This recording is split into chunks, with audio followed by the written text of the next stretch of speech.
Hello everyone, welcome back to your channel. Today we will start a new video with problems from NEET 2021. Okay, 2021 के जो NEET हुए थे उसका previous year का question हम इस वीडियो में डिस्कस करेंगे. Okay, this one is our first question. पहले वो क्वेश्चन हम स्क्रीन पे देख लेंगे, फिर उसका सोल्यूशन करेंगे. Before starting the video, I will request you please like, share and subscribe the channel. You will get more videos like this. Okay. So अब हम पहला क्वेश्चन देख लेते हैं. Pause the video and read the question carefully. Question में ये circuit दिया हुआ है. ओके, इस सर्किट में हम क्या देख रहे हैं? 3 इनपुट्स हैं, A, B, C and gates. 3 तरह के गेट्स हैं. ये first one is and gate, this one is nand gate and this one is or gate. हमें पता है एंड गेट में क्या होता है? मल्टीप्लीकेशन. नैंड गेट में multiplication with bar and or gate में होता है एडिशन. ओके, सो हम देखेंगे इसका ऑपरेशन कैसा है. क्वेश्चन में क्या पूछा गया है? ये सर्किट देके हमें बोला गया है अगर ये 3 इनपुट्स हम दे रहे हैं, this one A, B and C, यहाँ पर भी इनपुट्स 3 है, A, B, C. अगर ये वाला इनपुट्स हम इस सर्किट में देंगे तो कैसा हमारा आउटपुट होगा? ये हमारा 3 इनपुट सिग्नल है. ये 3 इनपुट सिग्नल हम यहाँ पर देंगे और हमें ड्रॉ करना है कि आउटपुट सिग्नल कैसा होगा. ओके, प्रॉब्लम को ध्यान से देखो, स्टेप बाय स्टेप कैसे करते हैं तो आपको समझ में आएगा. ओके, ये वाला एंड गेट है. ओके, एंड गेट में क्या होता है? आप देख रहे हैं इस एंड गेट में 2 इनपुट्स जाना है, A एंड B, और एंड गेट में होता है मल्टीप्लीकेशन. तो यहाँ पर होगा A, B का multiplication. Okay, this one is nand gate. Nand gate में क्या होता है? आफ्टर मल्टीप्लीकेशन बार आ जाता है, complementary. So this one is B and C. इस नैंड गेट का इनपुट क्या है? B और C. एंड तो यहाँ पर क्या आएगा? B, C मल्टीप्लीकेशन हो गया, फिर हम बार लगा देंगे उसके ऊपर. ठीक है, ये वाला गेट है और गेट. इसमें होता है एडिशन. तो यहाँ पर क्या होगा? A, B plus B, C bar. ये होगा हमारा y का expression. Okay, this one is clear. So ये एंड गेट है, ये नैंड गेट है, ये और गेट है. इसमें सिंपल मल्टीप्लीकेशन हो गया, इसमें आफ्टर मल्टीप्लीकेशन बार लग गया, और इसमें सिंपल एडिशन ऑफ 2 इनपुट्स हो गया है. ठीक है, this one is the first step. उसके बाद हमें जानना है कि ये वाला इनपुट सिग्नल को कैसे हम ट्रुथ टेबल में लिखें. ठीक है, इस इनपुट सिग्नल से हम कैसे ट्रुथ टेबल को फिलअप करें, ये हमारा सेकंड स्टेप है जो हमें जानना है. देखो, अब इनपुट्स में क्या है? पहले ये सेगमेंट्स हैं, ये first, second, third, fourth, fifth, six, 7. Okay, तो फर्स्ट वन, ये फर्स्ट सेगमेंट हम देखेंगे. अगर 5 होगा तो उसका मतलब बुलियन अलजेब्रा में 1, और 0 होगा तो बुलियन अलजेब्रा में 0. ओके, तो पहले A देख लेते हैं. इस फर्स्ट सेगमेंट में A का वैल्यू कितना है? 0 है, तो हम यहाँ पर लिखेंगे 0. फर्स्ट सेगमेंट में B का वैल्यू कितना है? 0 है, तो इसको हम लिखेंगे 0. फर्स्ट सेगमेंट में C का वैल्यू कितना है? 5. बुलियन अलजेब्रा में इस 5 को हम लिखेंगे 1. ओके, अब दूसरा देख लेते हैं. पहला वाला में अगर कंफ्यूजन होगा भी तो पूरा देख लो तो तुम्हें समझ में आ जाएगा. ओके, सेकेंड सेगमेंट, ये वाला हमारा सेकेंड सेगमेंट है. इस सेकेंड सेगमेंट में A का वैल्यू है 5, तो बुलियन अलजेब्रा में होगा 1. सेकेंड सेगमेंट में B का वैल्यू है 0, तो बुलियन अलजेब्रा में होगा 0. सेकेंड सेगमेंट में C का वैल्यू है 5, तो बुलियन अलजेब्रा में होगा 1. अब देखते हैं थर्ड वन. थर्ड वन में A है 0, हम देख रहे हैं, तो 0. B है 5, तो होगा 1. C का वैल्यू है 0, तो C होगा अगेन 0. ओके, अब इसमें आ जाते हैं. A है 5, तो लिखेंगे 1. B है 5, तो लिखेंगे 1. C है 0, तो लिखेंगे 0. आई होप आपको समझ में आ रहा है कि क्या चल रहा है. ठीक है, तो आप इस तरह से बाकी भी लिख पाएंगे. इस तरह से हम बाकी ट्रुथ टेबल भी कंप्लीट कर चुके हैं. अब हम इस इनपुट्स के लिए y का वैल्यू कितना आएगा वह देखेंगे. ठीक है, y का एक्सप्रेशन क्या है? A, B plus B, C bar. ये है y का एक्सप्रेशन. तो पहला इनपुट जो है फर्स्ट सेगमेंट का वो पुट करते हैं. A का वैल्यू 0, B का value 0 plus B 0, C 1 bar.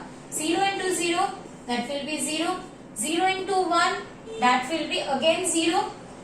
0 bar. 0 bar means 1. So 0 plus 1 that is equals to 1. तो y का वैल्यू कितना आएगा 1. ओके. सिमिलरली हम नेक्स्ट करेंगे. नेक्स्ट में क्या है, a 1 है, ये वाला 0, ये वाला 1 है, तो सिर्फ ये वाला चेंज हो जाएगा. नेक्स्ट में 1 इंटू 0 अगेन 0, और ये वाला तो सेम ही है, तो यहाँ पर हम देखेंगे 1 इंटू 0 0, तो ये वाला rest of the things are same, तो इसका वैल्यू भी 1 आ जाएगा. इसमें क्या चेंज है, थर्ड में 0 1 0, ये वाला पूरा ही चेंज है. तो हम एक बार फिर से लिखते हैं ताकि आपको कंफ्यूजन ना हो. a का वैल्यू है 0, b का 1, c का 0. a का वैल्यू है 0, b का 1, c का अगेन 0. 0 इंटू 1 0, 0 इंटू 1 0, 0 का bar. So 0 plus 1 that is equals to again 1. So value आ गया 1. इसमें क्या चेंज होगा, फोर्थ में सिर्फ a का वैल्यू 1 हो जाएगा, राइट. सो यहाँ पर हम a के वैल्यू चेंज कर रहे हैं 1. 1 इंटू 1 क्या होता है बुलियन अलजेब्रा में, 1 होता है, तो ये वाला भी 1 हो जाएगा. 1 plus 1 again 1. Okay. Next 0 0 1, a 0 b 0 c 1. Okay. So a में 0 लिखते हैं, b में 0, c 1. 0 into 0 0, 0 into 1 0 bar. So rest of the things are same 1. Next a 0 a 1 b 0 c 1. a 1 b 0 and c 1. So 1 into 0 0, this will be the same. Okay. तो ये भी आ जाएगा 1.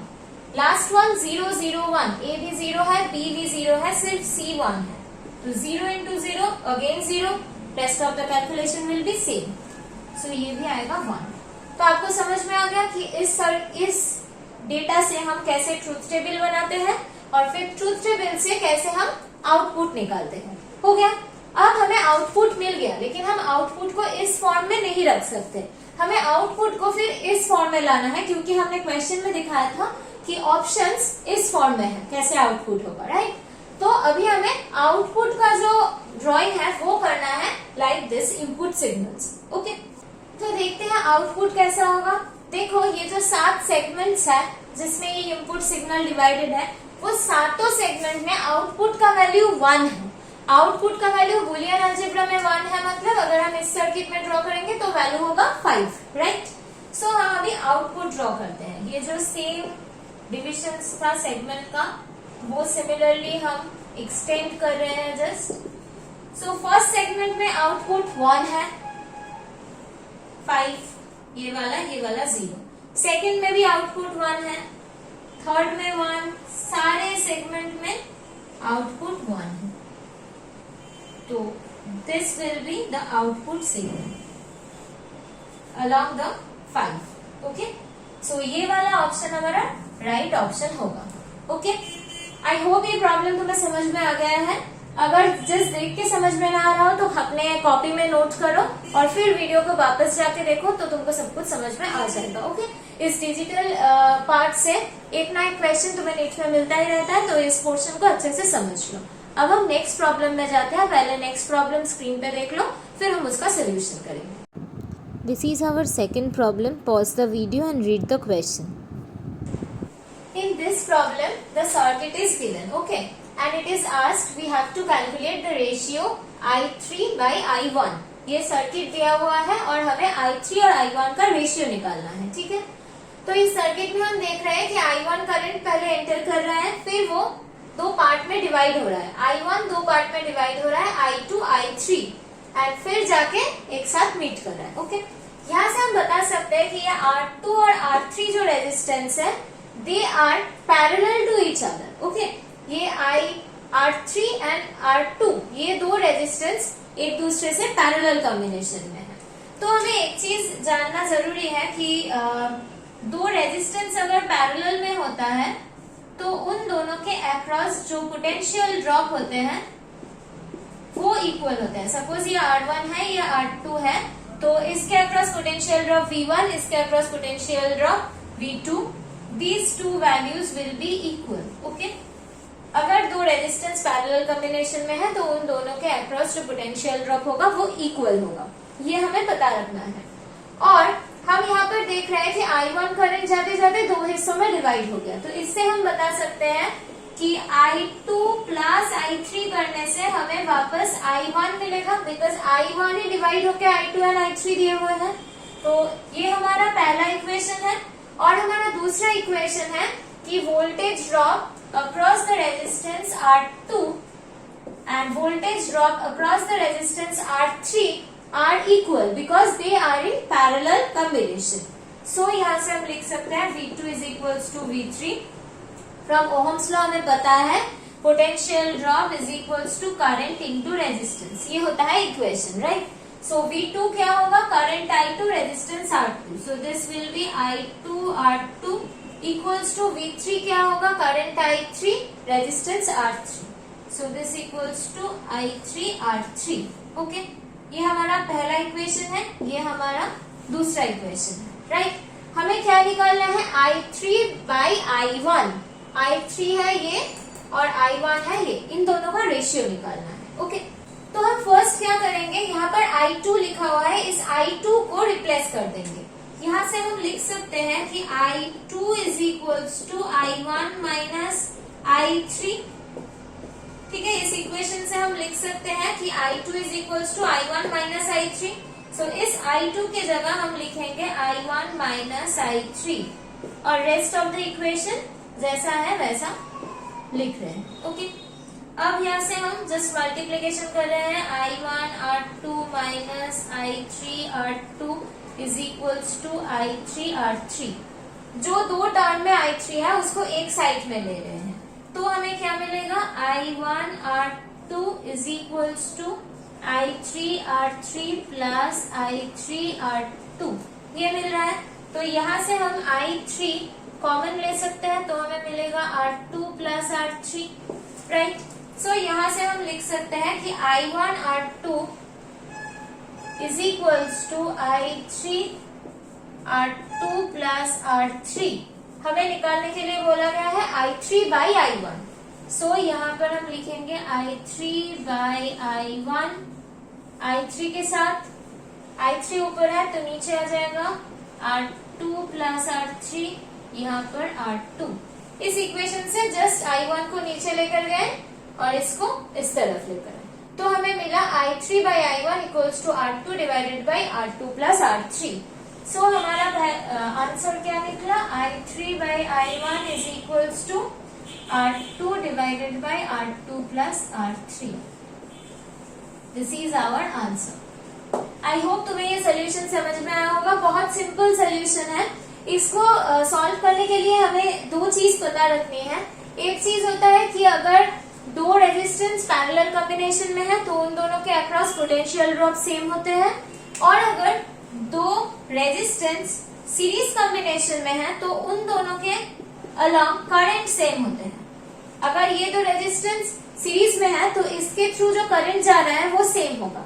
अगर ये दो रेजिस्टेंस पैरेलल में है तो इसके अक्रॉस पोटेंशियल सेम होगा। ये बात हमें समझ लेनी चाहिए। और दूसरी बात, ये जो करंट आ रहा है ये करंट ही दो हिस्सों में डिवाइड हो रहा है। ये तीन की पॉइंट्स है जो अगर तुम्हें पता है तो ये प्रॉब्लम तुम आराम से सॉल्व कर लोगे। तुम नीट के प्रॉब्लम से तुम लोग देख रहे हो, अगर नीट के सारे प्रॉब्लम्स अच्छे से देखोगे, मेरे चैनल पे बहुत सारे सोल्यूशंस हैं, कोई भी बहुत एडवांस लेवल के प्रॉब्लम नहीं है। बेसिक चीज जो सीरीज पैरेलल के बारे में हमें पता होना चाहिए वो अगर पता हो तो हम सॉल्व कर सकते हैं। तो बेसिक चीज पे कंसेंट्रेट करो, बहुत डिफिकल्ट प्रॉब्लम करने की जरूरत नहीं है। लेकिन जो चीज सिलेबस में है उसका बेसिक्स अगर कंसेप्ट तुम्हारे पास ठीक ठाक है तो तुम आसानी से ये प्रॉब्लम सॉल्व कर पाओगे। Okay, thanks for watching. Please like, share and subscribe the channel. हम मिलते हैं दूसरे वीडियो पे। Thank you everyone.